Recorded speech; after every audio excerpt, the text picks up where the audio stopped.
I want to incorporate like how Indigenous people don't necessarily like overuse resources. So I kind of just wanted to hear your perspective because I know you are like one of the people on the res that kind of live sustainable. But yeah, I just wanted to hear your kind of story about that and how you got interested and where you are now.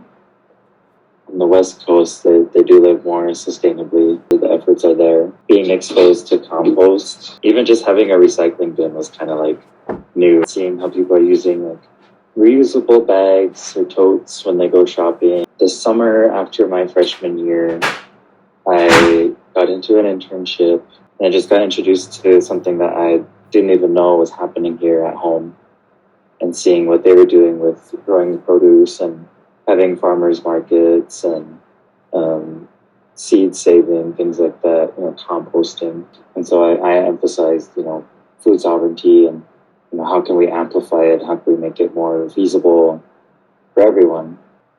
In regard to climate change, for foraging, the time frame in which you can forage is shortened because, the heat, it makes things dry up faster. You see, the animals, they're changing their migration patterns. Their habitat itself, it's changing.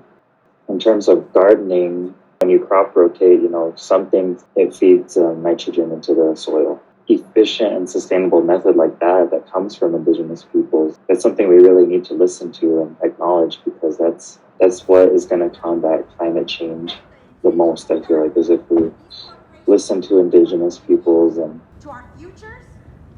We're not about that. Really take into consideration of their practices and their techniques, because climate change was never an issue until colonization and all this other stuff popping up.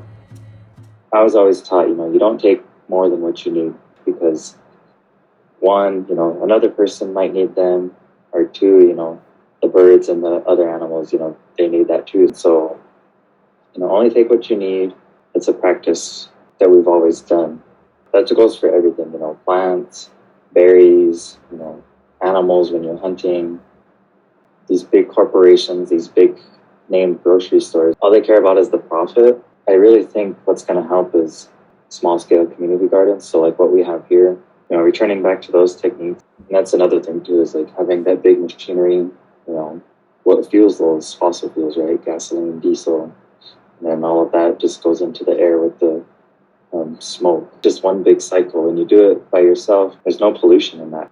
Nowadays, they make machinery where it doesn't require fuel. Being creative with how we do things and how we make things more efficient is what's really going to combat climate change. Or just raising more awareness and educating on the seriousness of it and how we can combat it and things we can do here. People don't like change, and so that's the difficult part. But I think if we do it strategically, then a lot can be done. We've been in school for about 10 weeks now, and I see so much change from first day of school to now.